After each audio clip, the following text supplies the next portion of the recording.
하나님이 주신 말씀 함께 나누도록 하겠습니다. 창세기 41장 14절부터 57절까지 말씀입니다. 우리는 지난주에 이어서 오늘도 불황을 이길 수 있는 성경적인 지혜를 찾아보려고 합니다. 지난주에 우리가 잠언 말씀을 가지고 지혜의 말씀을 우리가 보게 되었는데, 오늘은 창세기에 나오는 요셉 이야기를 가지고 우리가 지혜를 얻으려고 합니다. 이 창세기 41장은 여러분도 잘 알고 있는 그런 내용입니다. 교회학교를 나오신 분들은 이미 다 알고 있는 그런 내용인데요. 애굽의 바로 왕이 꿈을 꾸었는데 그 꿈을 요셉이 해석을 하죠. 해몽을 하죠. 두 개의 꿈을 연이어서 이 왕이 꾸었는데 누구도 이 꿈을 해석하지 못하는 거예요. 그러던 어느 날 야곱과 함께 감옥에 있었던 술 맡은 관원장이 자기가 꾼 꿈을 요셉이 해몽해 줌으로 인해서 그가 다시 궁으로 돌아가지 않습니까? 그때 그 요셉을 떠올리면서 왕에게 이 요셉을 소개를 합니다. 왕이 급하게 이 요셉을 감옥에서 데리고 오게 해서 자신의 꿈 이야기를 지금 하고 있는 이 이야기가 바로 오늘 우리가 함께 보게 될 내용이고, 이 말씀 안에서 우리가 불황을 이길 수 있는 성경적인 지혜를 찾을 수 있을 것이다. 저는 그렇게 생각을 합니다. 이 바로 왕이 요셉에게 자기 꿈 이야기를 소상하게 들려주고 나서 나의 꿈을 해몽해보라 이렇게 지시를 합니다. 근데 그때 요셉이 이렇게 말합니다. 핵심 구절이 될 수 있는데요. 창세기 41장 16절 같이 읽겠습니다. 요셉이 바로에게 대답하였다. 저에게는 그런 능력이 없습니다. 임금님께서 기뻐하실 대답은 하나님이 해주실 것입니다. 아멘. 여러분, 요셉은요, 자신에게 닥친 그런 위기와 혹은 기회의 순간에 이 현재의 상황을 잘 해석할 수 있는 능력을 가지고 있었어요. 그는 꿈을 잘 해몽하는 것 이전에 그는 현재 자기에게 처한 상황을 어떻게 바라봐야 될지, 따라합시다. 해석의 능력을 가지고 있었던 사람이다라고 하는 거예요. 여러분, 요셉은 형들에 의해서 노예로 팔려간 사람입니다. 여러분, 한번 이 그림을 한번 잘 보시면서 상상해 보십시오. 형들은 지금 장사꾼들하고 흥정을 하고 있고요. 요셉은 너무 기가 막힌, 너무너무 황당한 얼굴로 형들을 바라보는데 그 누구도 동생을 쳐다보지 않습니다. 너무 기가 막힌 일이 벌어진 거예요.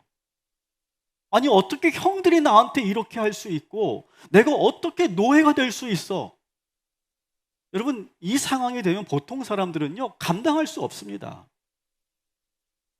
일이 힘든 게 아니라요, 내가 왜 이렇게 살아야 되는지 이해가 안 될 때 그때 사람이 미치는 거예요. 근데 여러분, 이 요셉이 기가 막힌 해석을 해내지 않습니까? 우리 그 유명한 이 요셉의 해석을 한번 봅시다. 왜 내가 이런 일을 당했는지 창세기 45장 5절 8절 같이 읽습니다. 당신들이 나를 이곳에 팔았다고 해서 근심하지 마소서. 한탄하지 마소서.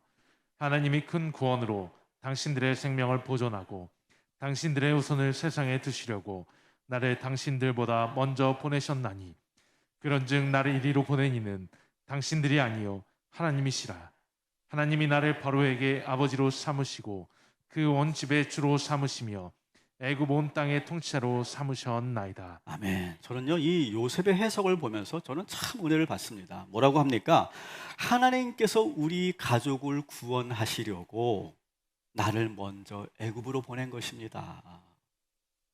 형들이 나를 노예로 판 것이 아니라 하나님이 나를 여기로 인도하신 것입니다. 그래서 결국 하나님께서 나를 이 땅의 통치자로 세우시려고 했던 계획이셨던 겁니다. 이렇게 해석을 해냅니다. 제가 좀 전에도 말씀드렸지만 사람은요, 자기 자신에게 일어난 일 상황을 이해하지 못할 때 그때 고통을 느낍니다. 일이 힘들어서가 아니에요. 가난해서도 아닙니다. 도대체 왜 나에게 이런 일이 일어난 거야? 라고 내가 도무지 알 수 없을 때 그때 괴롭고 힘든 거예요.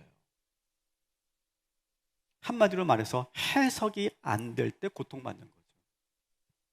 여러분, 상담자들이 하는 역할이 뭔지 아십니까? 상담자들이 하는 역할이 바로 이런 거예요. 내담자가 가지고 온 문제를 해석하도록 도와주는 사람이에요.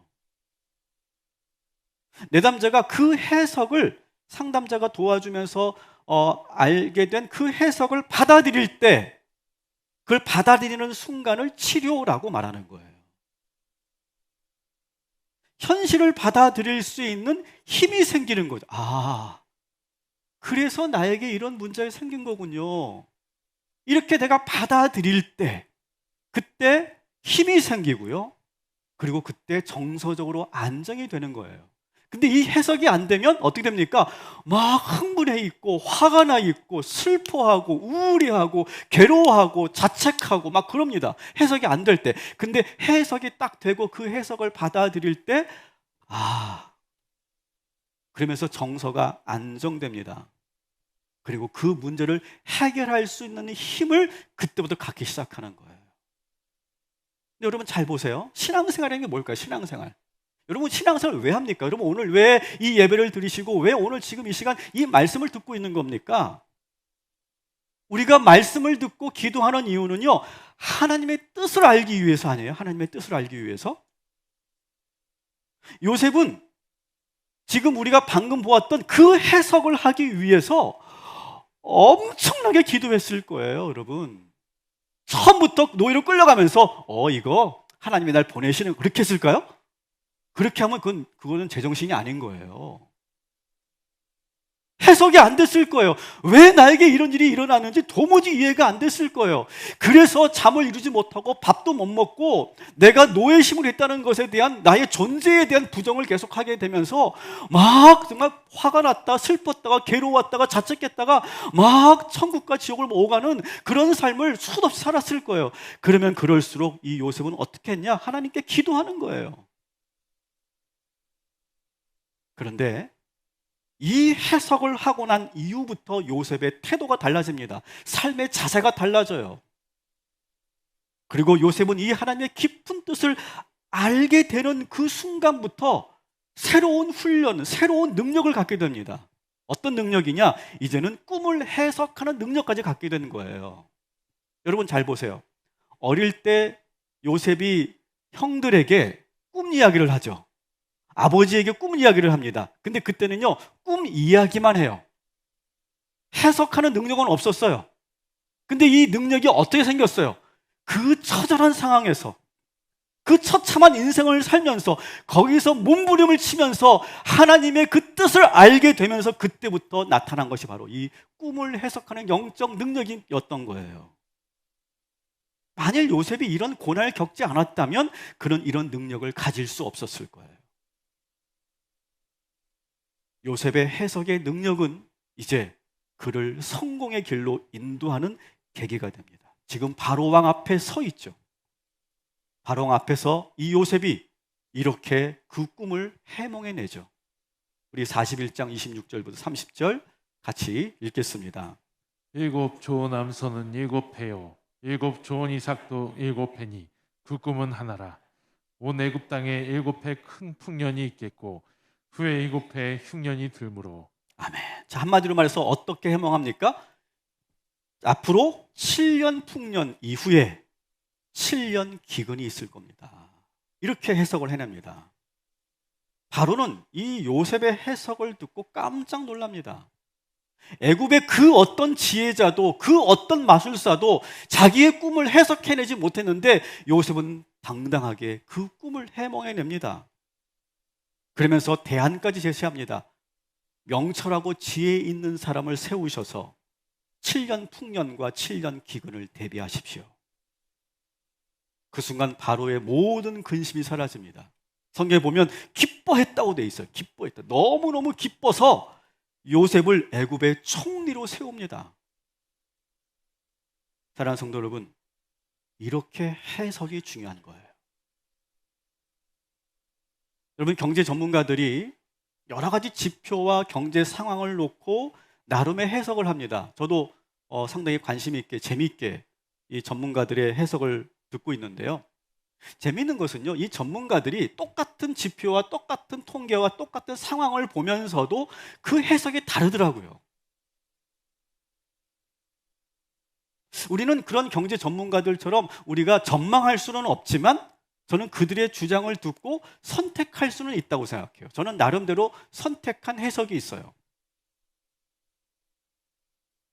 여러분, 제가 저의 이야기를 한번 들려드릴게요.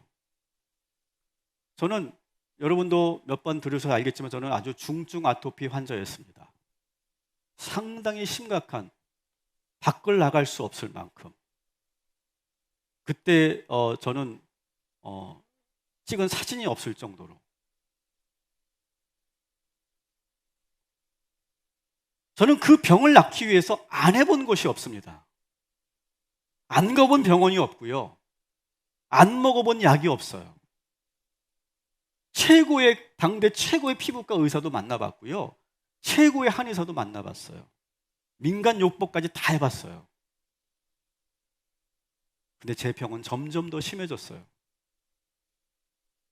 그러던 어느 날 인터넷에 들어가면 그 아토피로 고통받는 사람들이 모여있는 동호회들이 꽤 있거든요.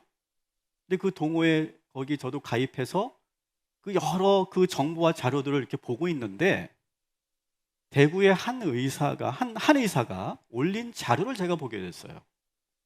근데 그 한의사는 지금까지 보지 못했던 새로운 가설과 새로운 해석을 해냅니다. 아토피는 단순한 피부병이 아니라 스테로이드 중독이다. 아마 지금 혹시 여기 피부과 의사 계시면 아마 기분 나쁘실지도 모르겠어요. 근데 이 한의사는 이렇게 해석을 해냅니다. 그의 자료를 제가 한 20페이지 정도 되니까 쭉 읽어보고 내가 이 의사를 만나야겠다 생각해서 대구로 바로 내려갔습니다. 한 40분 정도 상담을 나누고 그때부터 저는 그 의사가 해석한 대로 스테로이드를 완전히 끊고 제 병과 싸웠어요. 스테로이드에 완전히 중독돼 있는 저는요, 스테로이드를 끊으니까요, 정말 말할 수 없는 그런 상태로 악화되더라고요. 근데 그 해석을 저는 끝까지 믿고 10년을 완전히 끊고 버텼어요. 그랬더니 그 의사가 한 말 그대로 제 몸이 제 스스로 치유해 가더라고요. 그러면서 저는 거기서 또 하나 더 결정적인 것을 발견하게 되는데 이 병은 단순히 스테로이드 중독 이전에 영적으로 저는 불순종이라고 하는 그 죄 때문에 생긴 병이라는 것을 깨닫게 됩니다. 그래서 제가 눈물로 주님 앞에 울부짖으며 제가 몇 년을 제가 기도합니다. 저의 불순종을 놓고. 그때가 35, 그 사이인데요. 그 30년 동안 제가 살면서 가졌던 그 불순종의 모든 순간들을 놓고 하나님께 기도하기 시작합니다. 제 병은 스테로이드 중독일 뿐만 아니라 불순종에서 오는 영적인 병이라는 것을 깨닫게 됩니다. 이렇게 해석이 되자 제 병은 아주 급격하게 좋아지기 시작해요. 그리고 저는 완전히 오늘 현재 여러분이 보시는 것처럼 치유된 상태가 되었어요. 어떤 해석을 선택하느냐, 그것도 우리가 할 수 있다는 거예요. 요셉은 지금 바로 왕에게 이렇게 말했다고 했죠. 요셉은 바로 왕에게 이렇게 말합니다. 다시 한번 우리 41장 16절 같이 읽겠습니다. 요셉이 바로에게 대답하였다. 저에게는 그런 능력이 없습니다. 임금님께서 기뻐하실 대답은 하나님이 해주실 것입니다. 따라합시다. 해석은 내가 하는 게 아니라 하나님이 주시는 것입니다. 요셉이 말하는 고백이에요. 요셉은 꿈을 해몽하고 상황을 해석하는 능력을 가지고 있는데 이것은 내게 아니라 하나님께서 주신 것이다 라고 고백하는 거예요. 이 모든 것은 하나님이 주신 것이다, 왕에게 그렇게 선포합니다. 여러분, 우리가 기도를 왜 합니까? 여러분, 기도 왜 하세요?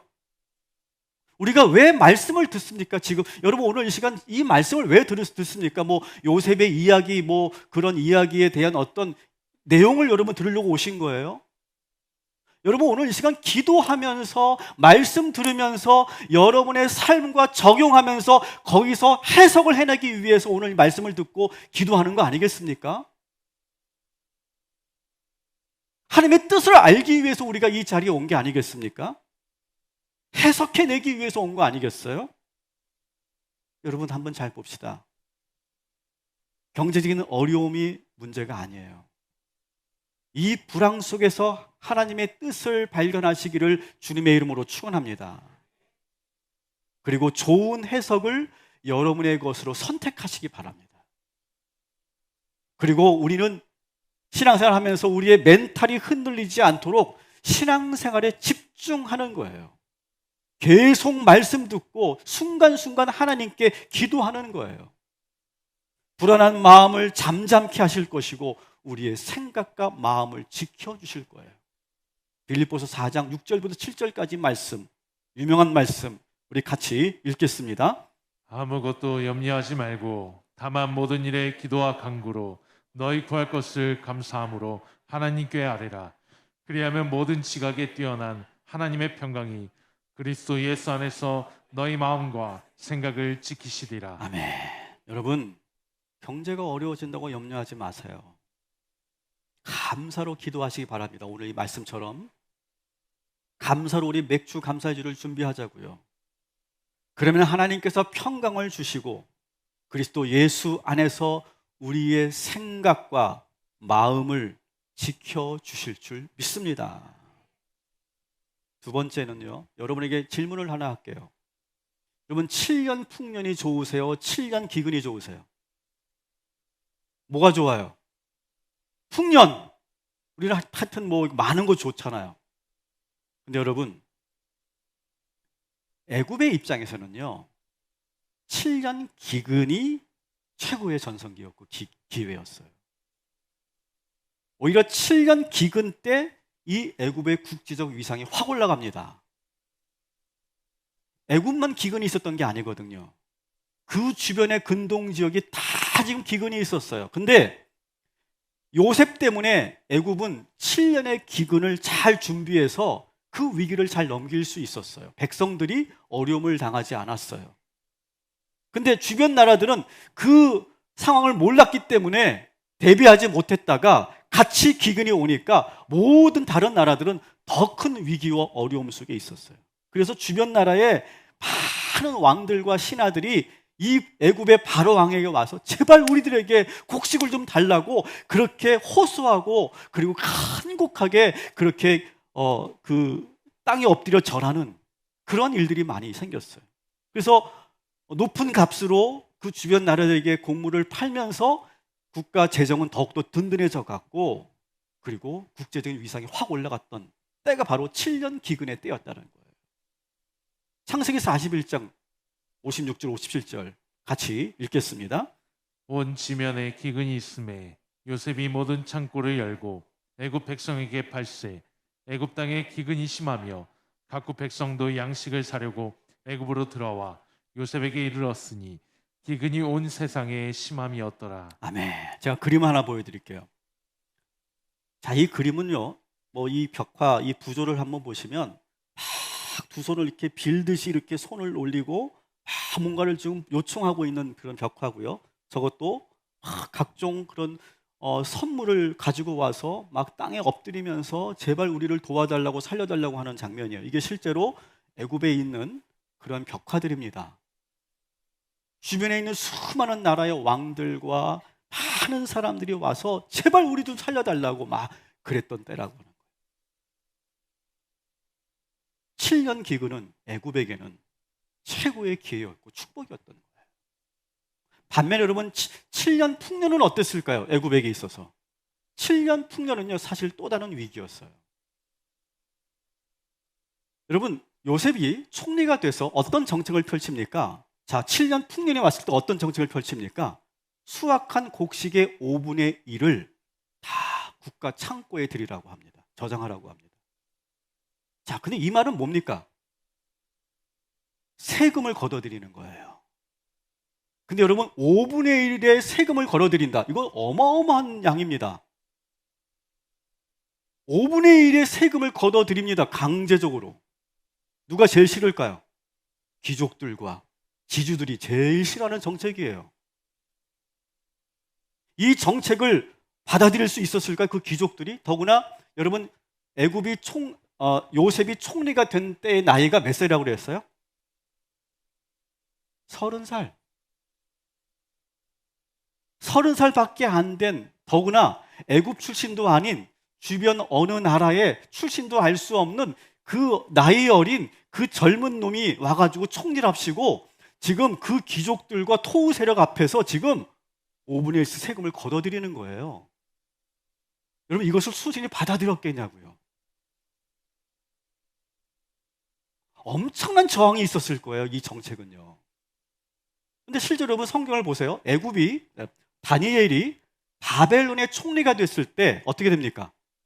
그 바벨론의 귀족들이 조직적으로 이 다니엘을 끌어내리려고 엄청난 모함을 펼칩니다.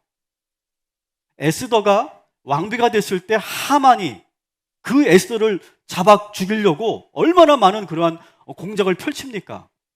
요셉도 지금 그러한 똑같은 그러한 상황 속에 있었던 거예요. 여러분 한번 상상해 보세요. 30살밖에 안 된 젊은 요셉이 우리 대한민국의 경제부총리가 됐다고 생각해 보세요. 그리고 지금 7년 동안 이 정책을 펼친다고 생각해 보세요.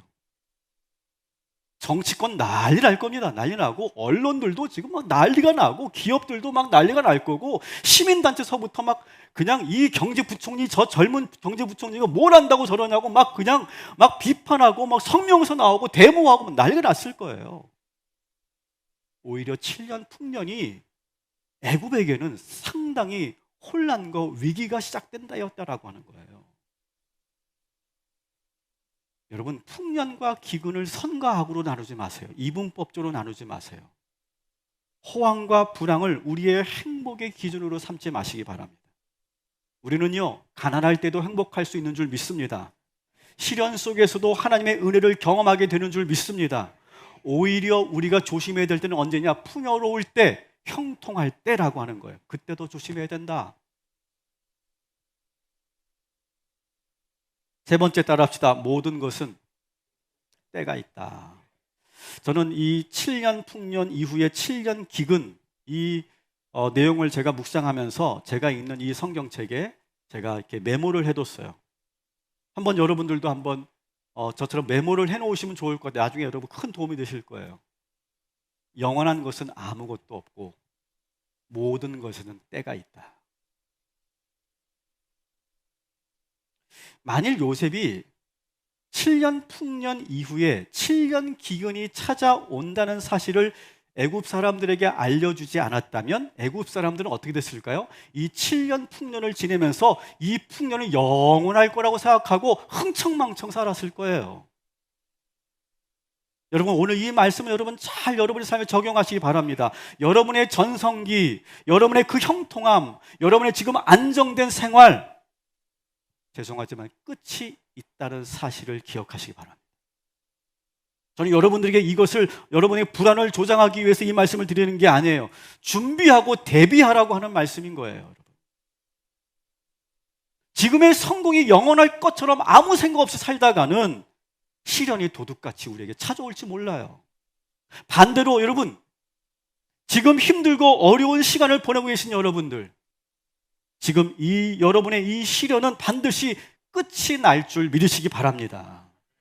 따라합시다. 7년 기근 후에 7년 풍년이 온다. 여러분 그렇게 믿으시기를 주님의 이름으로 축원합니다. 여러분, 요셉이 노예로 팔려갑니다. 그리고 누명을 쓰고 감옥에 들어갑니다. 이 기간이 얼마나 되는지 아세요? 요셉이 노예로 팔려가서 감옥에서 누명을 쓰고 썩고 있다가 왕에게 불려가서 총리가 되는 그 기간까지가 얼마나 되는지 아세요? 12년. 여러분 상상해 보세요. 12년을 그렇게 살란다고 생각하면 보통 사람들은 아까 말씀드린 해석이 안 되면요, 그냥 포기하는 거예요, 인생을요. 그런데 요셉은 그 끝이 있다는 것을 믿었던 거죠. 여러분, 누가 애굽의 총리가 될 거라고 예측했습니까? 요셉이 알았을까요? 하나님이 나에게 총리가 되도록 나를 인도하시 그랬을까요? 아니에요, 여러분. 꿈에도 생각 못했어요, 요셉도요. 그 누구도 생각지 못했던 일인데 하나님께서 그 12년의 끝을 보여주시고 그에게 새로운 길을 열어주시잖아요. 자, 우리 이쯤에서 우리 아주 유명한 전도서의 말씀을 다시 한번 읽어봅시다. 전도서 3장 1절부터 4절까지 말씀 같이 읽겠습니다. 범사에 기한이 있고 천하만사가 다 때가 있나니 날 때가 있고 죽을 때가 있으며 심을 때가 있고 심은 것을 뽑을 때가 있으며 죽일 때가 있고 치료할 때가 있으며 헐 때가 있고 세울 때가 있으며 울 때가 있고 웃을 때가 있으며 슬퍼할 때가 있고 춤출 때가 있으며. 자, 보세요. 1절 말씀이 기가 막히지 않습니까? 따라합시다. 모든 일에 기한이 있다. 여러분, 끝이 있다는 거예요. 그리고 모든 일에는 다 때가 있다는 거예요.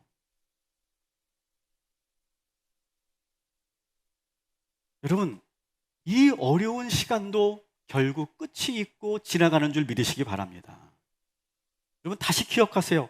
영원한 것은 아무것도 없어요. 다 모든 것에는 때가 있는 거예요. 여러분, 이런 상황에서, 이런 경제적으로 어려운 상황에서 투자 전문가들이 하는 그런 조언들이 있습니다. 여러분, 지금부터는요, 계좌 열어보지 마세요.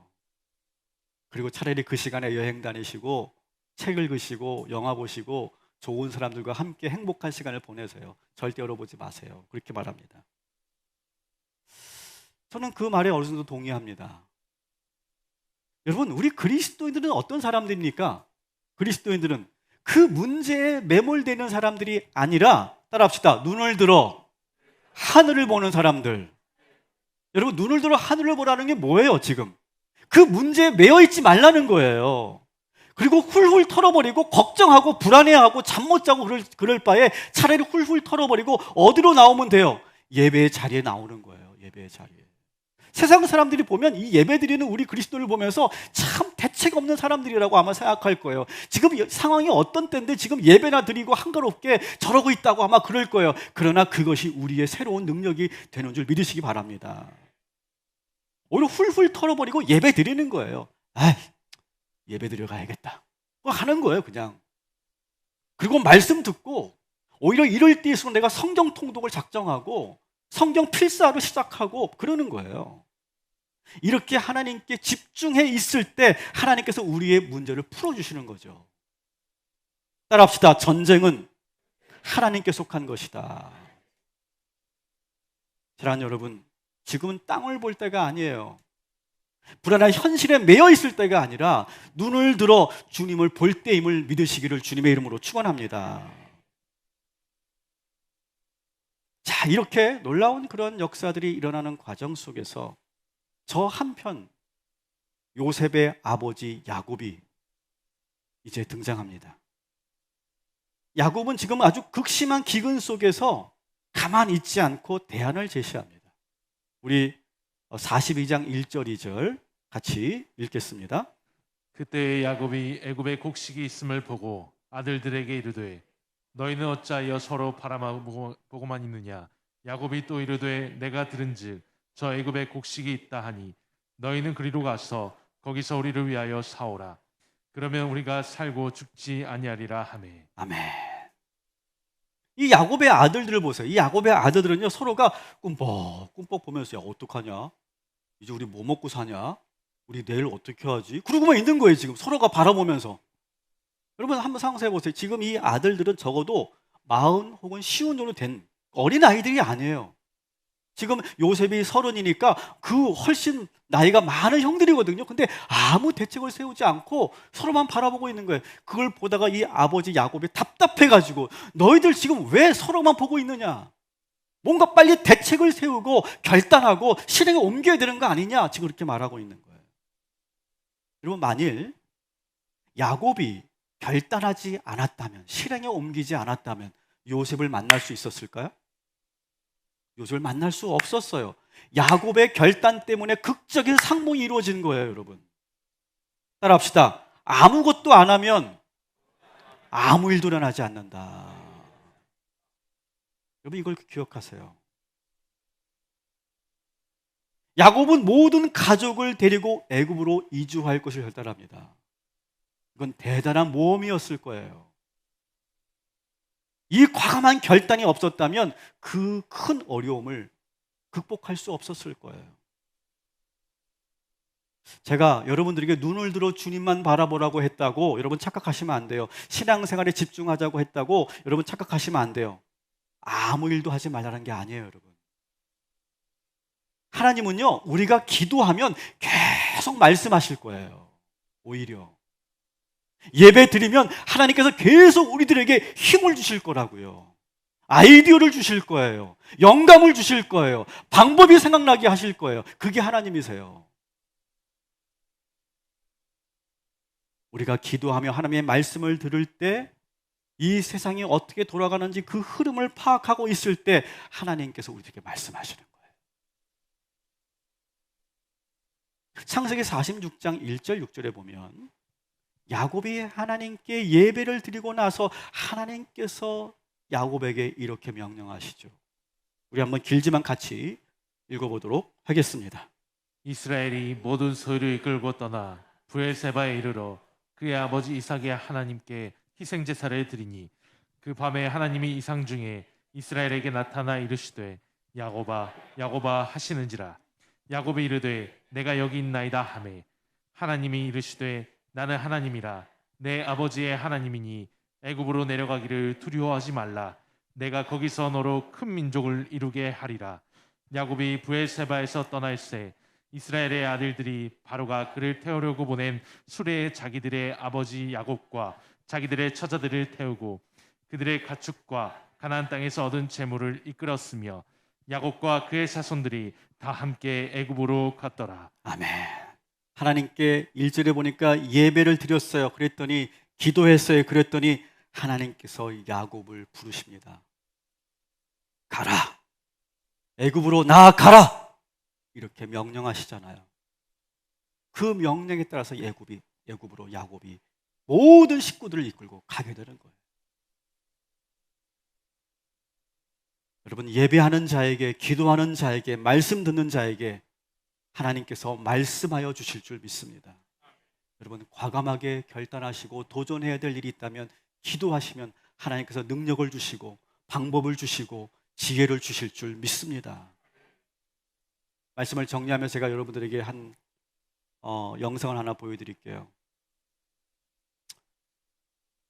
우리가 살고 있는 도시에 아주 복잡한 그런 도로를 이렇게 여러분에게 보여드립니다. 우리는 지금 이러한 곳에서 살고 있어요. 너무 복잡합니다. 너무 스피드하고 너무너무 빠릅니다. 어떻게 우리가 얽히고 설키는 이 문제를 풀어야 할지 알 수 없을 만큼 우리가 살고 있는 도시는 너무너무 혼란스럽습니다. 여러분, 이 상황 속에서 우리가 어떻게 살아가야 될까요? 오늘 이 말씀을 여러분 오늘 기억하시기 바랍니다. 4가지 여러분들에게 말씀을 드렸는데 우리 한번 같이 읽어보도록 하겠습니다. 하나님께서 해석할 수 있는 능력을 주실 것입니다. 경제가 어렵다고 불행한 것이 아닙니다. 모든 것에는 기한이 있고 때가 있습니다. 주님의 음성을 듣고 과감하게 결단하시기 바랍니다. 여러분, 하나님께서 오늘 말씀을 통해 우리들에게 주신 이 말씀을 붙잡고 여러분 이 어려운 상황을 넉넉히 이어나가시는 저와 여러분이 되시기를 주님의 이름으로 축원합니다. 아멘.